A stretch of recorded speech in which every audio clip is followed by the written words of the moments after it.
And just like I said last week in my last anime review of Noragami, I said that Bishamon versus Yatogami was probably going to happen, and that's exactly what was going on throughout this entire episode. You have the individual setups for this upcoming fight, along with Bishamon versus Yatogami being prepped up for this arc we're getting into. So, let's look at what this really means when it comes to this episode. So Kazuma, he's exiled. He's exiled from the Bishamon family, and he no longer can go around there because he's been exiled. He's not a Nora, but that has like no name, but he has been exiled and no longer is under the grace of Bishamon. So right now, he's just no one. He doesn't even have a master. Even though he still has his name, he doesn't really have a master, which leads into the situation that he's currently in right now. Because after the entire event with Yukine coming to Bishamon and then yelling at her like, oh, why didn't you remember Suzuha? Why didn't you remember his name? Why didn't you try to save him? I mean, you call this a real family? You know how Yukine was just going along and he was just saying everything that he felt at that moment, and it was hurting Bishamon in the process. So with that dialogue, it caused it to where Kazuma was exiled, which leads into the situation at the end of the episode where Kazuma gets restrained by Kuga, the doctor. Now, this is the thing I want to mention. Kuga, what's implied here after what we see him do in this episode is that he has more than one master, because when you have to where Kazuma is like, restrain, on Kuga, and he doesn't, stop moving, that implies that he has another master, or he's a Nora, one or the other, because seeing how he said at the end when he got to him, he's like, restraining, like he was putting down Kazuma, he's like, hey, if you would have been a Nora, you would have been fine. So that goes to show you that sometimes being a Nora isn't really that bad, because you can go against other people, especially other regulars, but that right there is still not a good thing, because, I mean, you're a no-name and not many people want to associate with a Nora. Still, though, Kazuma's in a situation, because now he can't do shit, and, I mean, anyone can stop him from Bishamon's family, like restrain, because of how he has the name tied to it.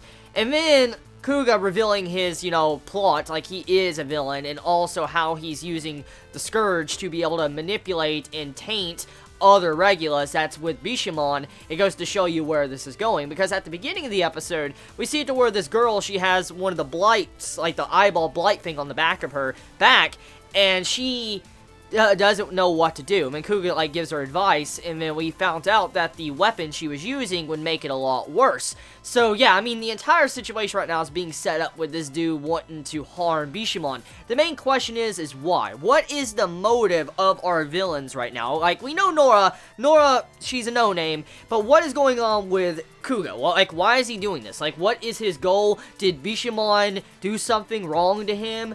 Did he always have an end game? I mean, what is this? Because, I mean, let's think about it.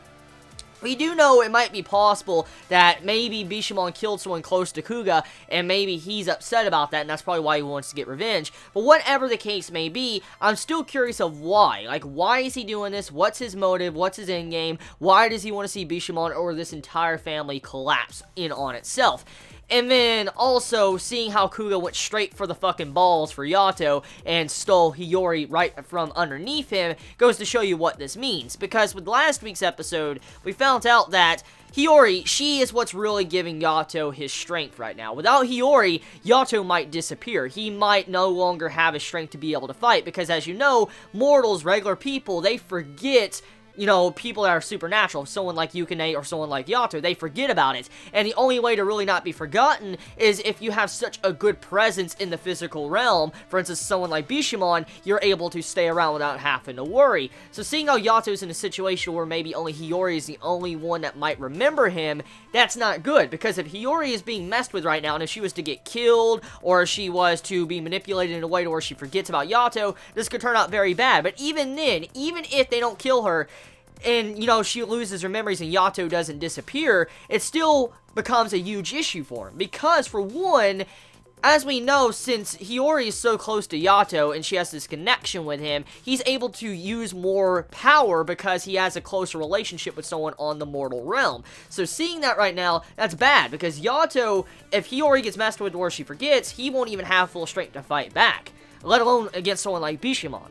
Now, I could see this happening in the future, probably next week's episode, the way it's going. It might be possible that Kazuma might join alliances with Yato and become his regular. I could see that happening. I really could see that happening in this arc. Now, I assume that Kazuma will eventually leave Yato and go back to Bishamon, but I could see it to where in this arc alone, Kazuma might join Yato to be able to help him against Bishamon in this plot, what this dude is doing. Now, that's what my thoughts of this episode are about. Getting into the comedy now, let's talk about the first part of the episode. That scene where Hiyori's just walking, she gets food, and her friends are talking to her, and she buys the food, and they're like, talking like, oh, do you have a boyfriend? Do you have a boyfriend? And the conversation, one thing leads to another, which eventually we find out Yato is behind her.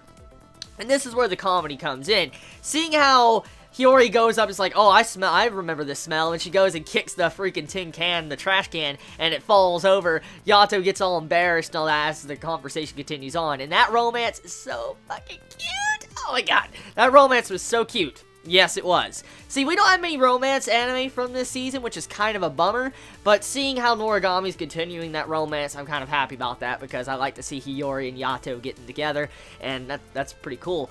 So yeah, that's my thoughts of this episode of Noragami. Pretty good setup, I like where it's going, and the plot seems to be very interesting.